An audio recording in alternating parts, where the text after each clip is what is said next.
TVWAN Outdoor. Digicel TV, home of Rugby League. Dial *515# to subscribe.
Hello, this is TVWAN News. Thanks for joining us.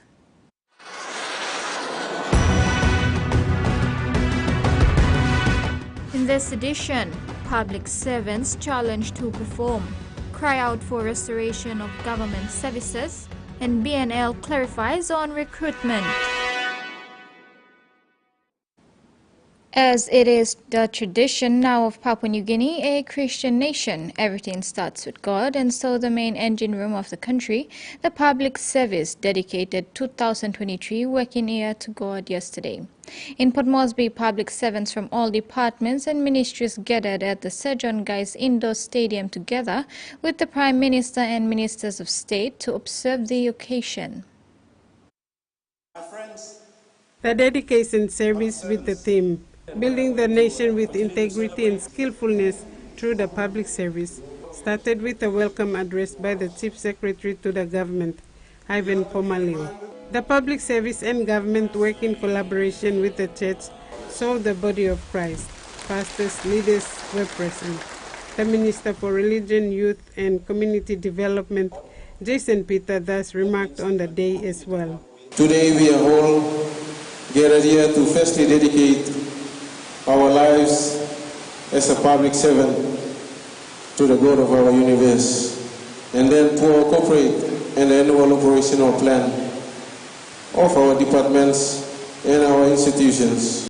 Minister Peter said, by dedication we invite God to take the lead in our public servants, serving the people of Papua New Guinea with honesty and commitment.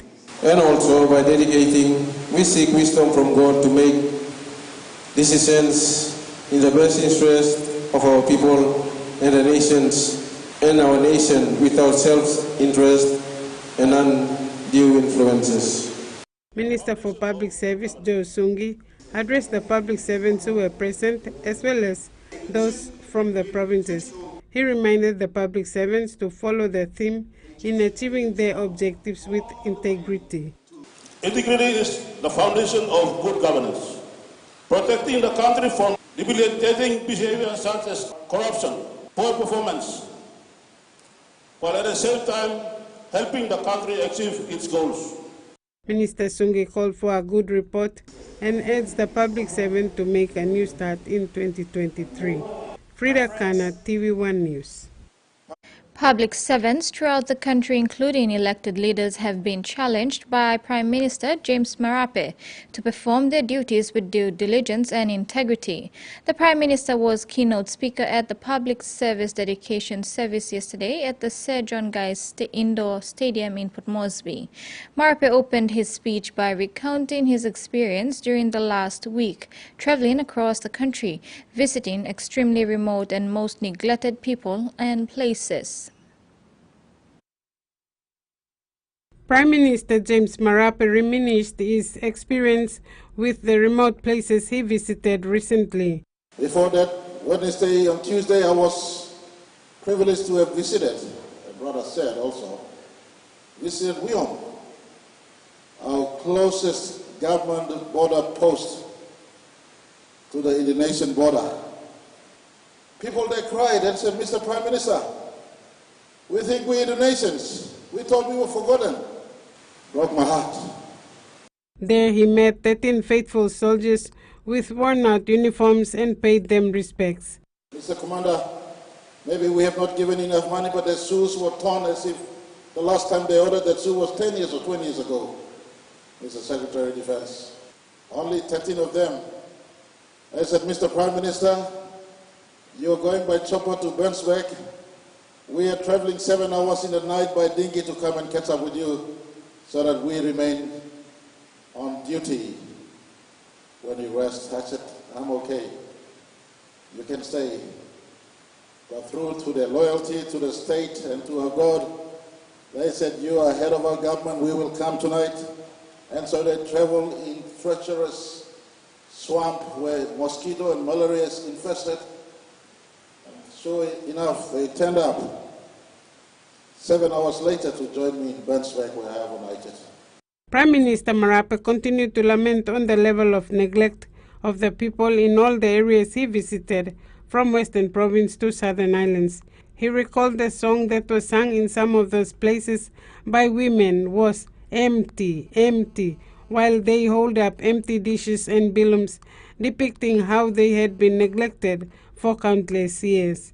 It's empty, empty of medicines, empty of educational opportunity, empty of connected road. Prime Minister Marape continued the journey to Tari on to Kotubu, accompanied by MP for Raikos and Shadow Minister for International Trade and Investment, Kesi Sawang, and Minister for Public Service and Member for Nuku, Joe Sungi, and a few other members of Parliament from Hela and Southern Islands en route to Lake Kotubu. Frida Kana, TVWAN News. Prime Minister James Marape launched the All-Go PNG Department's annual plan yesterday at the Sir John Guy's Indoor Stadium. The launching of the plans coincided with the 2023 Public Sevens Education Service, which was hosted by the Department for Religion, Youth and Community Development. Before cutting the ribbon, Prime Minister Marape said this is possibly the third or fourth program, and he thanked the Minister, Jason Peter, the Secretary and the Department of Religion, Youth and Community Development for their work. Prime Minister then asked Pastor Michael Wilson, Deputy Chairman of the Body of Christ, to pray over the plan and those who will be delivering the plan throughout the year. This is TV1 News. Amongst stories when we return, call for restoration of government services and WPU announces tuition fees.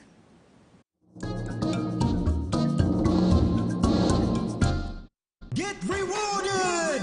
With digital rewards, you get rewarded with loyalty points on every top-up of 3 kina or more. That's right, the more you top up, the more loyalty points you earn. Use your loyalty points how you like. Use them to get free one-top prime bundles, free data plans, free talk plans, or use for main account credit, or even bonus credit. It's your loyalty points, so use them however you choose. Your loyalty points, your way. Text redeem to 162121 to use your loyalty points, stay connected, and get rewarded only with Digicel.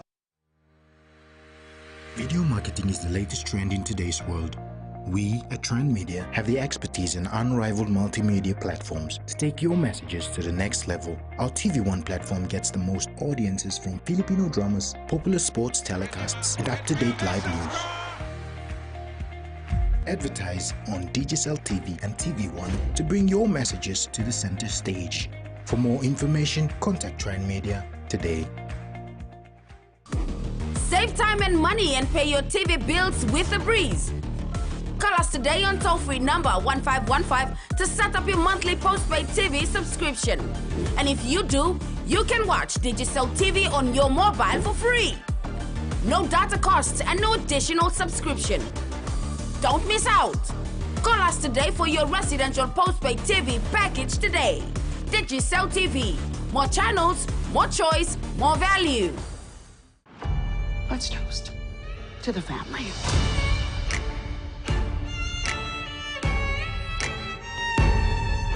He underestimated you. He underestimated all of us. All right. right, let's see what you got. Your stepmother just eloped with our biggest enemy. You didn't get to where you are by playing nice with others. We've got a lot of work to be done.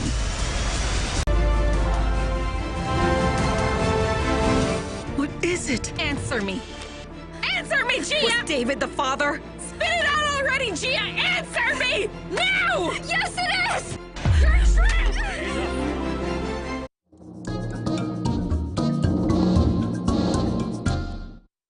Welcome back. The Independent Consumer and Competition Commission has informed, through a statement, relevant industry stakeholders and the public of the release of its final report for the Water and Sewage Services Pricing Review. The final report outlines the ICCC's final determinations for the regulation of water PNG's water and sewage services for the next 5 years, commencing 1st January 2023. The ICCC's principal determination is that rates for water and sewage services will continue to be regulated. Furthermore, Water PNG will apply a single national maximum average price for water and sewage services, respectively, as opposed to the existing arrangement whereby the rates in the National Capital District are different to the rest of the provinces in PNG. The Porgera Women's Group in Porgera District, Anga Province, have called for restoration of government services in the district after essential services that include the Payam Hospital, Porgera Secondary and Primary Schools, judicial services and the District Administration Office remain closed following tribal conflicts last year. They have made also calls for the restart of Porgera Mine in 2023, as the economic impact of the mine closure continues to be a daily struggle for local small businesses and the informal sector in Porgera. Porgera women gathered at Porgera Development Authority office this week to collectively call on relevant authorities to restore essential government services and reopen Porgera Mine. Porgera Women in Business President and Aumbi Lodge owner Elizabeth Yarume says that restoration of government services in Porgera needs to be a priority for the national and provincial government. But right now, people like more services, Porgera must come back. All public servants must come back. All led the district must stop the district. Lomiki something must function. All these are something I'm not now. I'm look at the Porgera but not now. Porgera District Women Association President Sarah Erasi calls on the national government and Barrick New Guinea Limited to make known on when the Porgera mine will reopen, as economic struggles of the people of Porgera drag on to the 4th year since the closure of Porgera mine. People like Save, why mining in or start? Lo ye go past na lo dislab and get up, news fire up, also Porgera bao. Na mipla wait go na now. No got one blood talk save kam lo Porgera. Barik tu talk save lo mipla se mining ba open this la time. Prime Minister too talking mipla se mining ba open this la time. Provincial government led by the governor come talk save se mining ba open this la time. So mipla Porgera mipla stop lo one bla big bla to that threat. Youth Representative Joy Tero, speaking on behalf of impacted young girls and women of Porgera on the ongoing challenges faced as government services remain closed in Porgera. Joy highlighted that young girls have been the main victims of kidnapping and rapes during the tribal conflicts and asked for police, PNG Defence Force barracks to be set up permanently in Porgera. Barrick New Guinea has clarified that Porgera mine remains in care and maintenance, and the limited rehiring of skilled workforce is only to assist with ongoing maintenance work at the mine. A protest was held in Porgera on Friday, claiming that BNL's current recruitment process was improperly overlooking unemployed locals within the special mining lease area.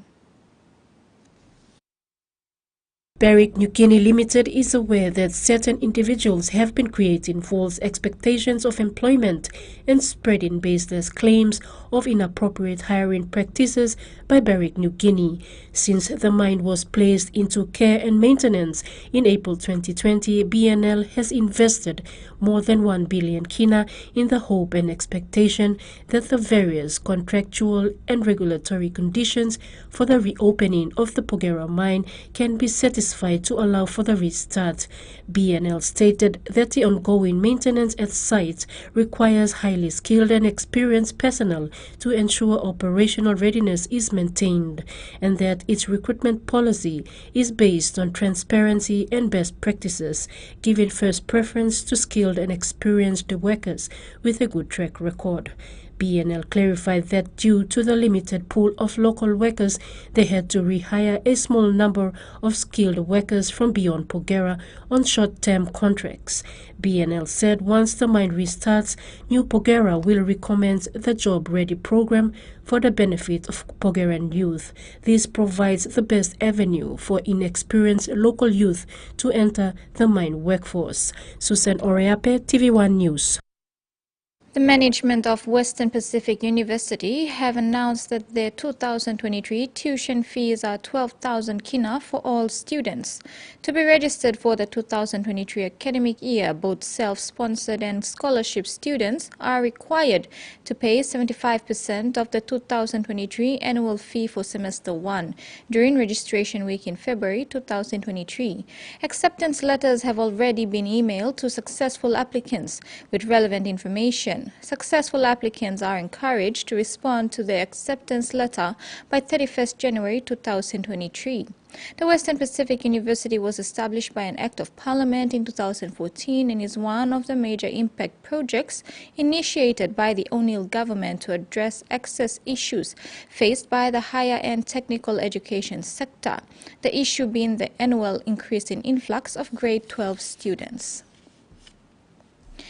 And that ends the news segment. In sports, Governor's Cup elimination set and Raiders qualify.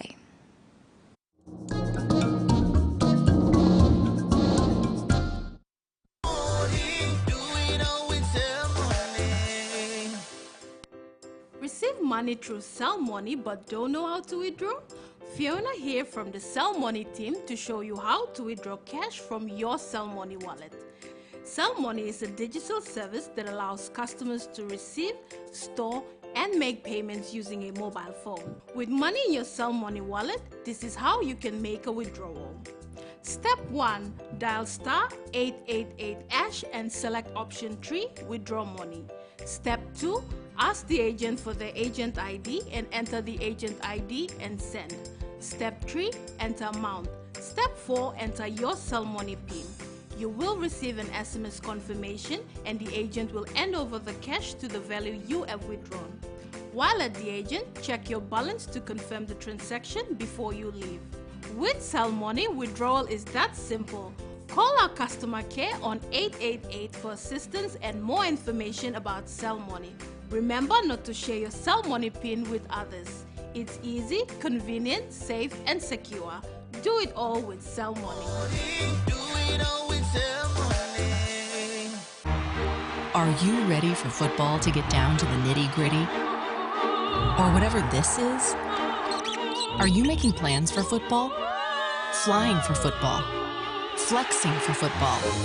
And brushing up on your Spanish for football? Tu defensa es basura.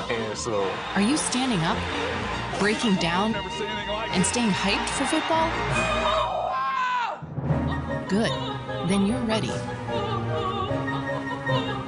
Welcome to MotoGP. To be a highly dramatic 18-lap Malaysian Grand Prix Moto2 started with...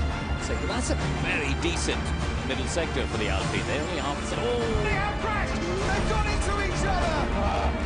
What a start for Will Davison. Di Pasquale has been swamped. Some of the biggest and most talented egos in sailing. The two-time defending champions make it 2 in a row.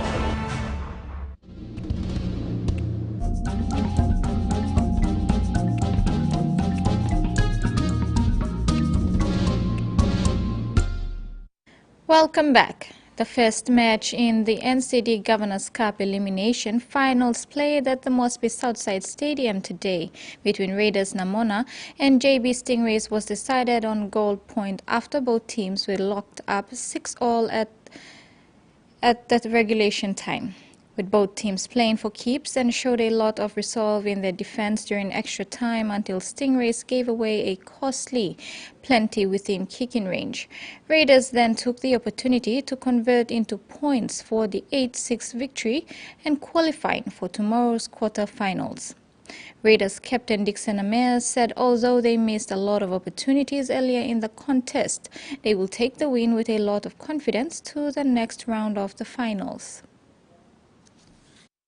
Especially in the Kingsmere Rock area, we were a bit slow with the Delay Rock area, so I think we need to work on it to make sure our ABs, defensive, our rock areas are tied up. But, yeah, a little bit from attacking. Boys were a bit, a bit pressure, so I think we need to work on attacking from plus. 8 teams have been eliminated as the 2022 NCD Governors Cup finals continue at the Mosby Southside Stadium this weekend. Among the casualties were the 2021 defending champions RMA 289 Jokers, who lost to Surrey Hawks in a nail-biter 8-12. From the round-robin tournament held over the festive period, the final top 16 teams went through the elimination process today at the Mosby Southside Stadium, Calgary, with losers bowing out, while the remaining 8 winners will advance to the quarterfinals tomorrow. 2021 defending premiers RMA 289 Jokers were sent back to the drawing board after going down to a spirited Surrey Hawks side 8-12 at full time.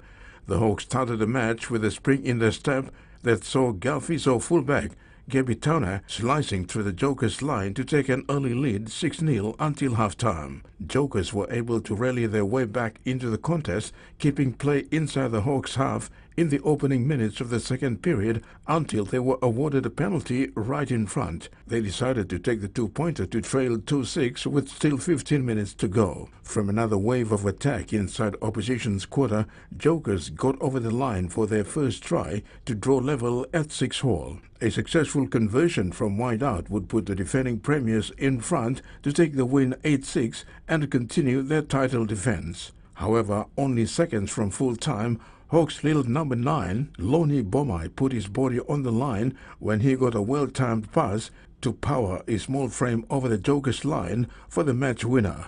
At full-time, Hawks 12, Jokers 8.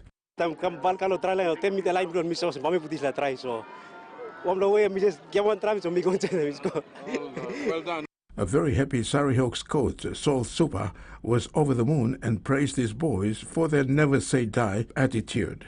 The game itself, the boys have to be critical of one and they have to be for the last 30 or 40 minutes in the game. So we were there, but we didn't have a game plan on, and we were struggling a bit of second half. But at the second half, we managed to hang on to the last minute ball, like our friend Noni.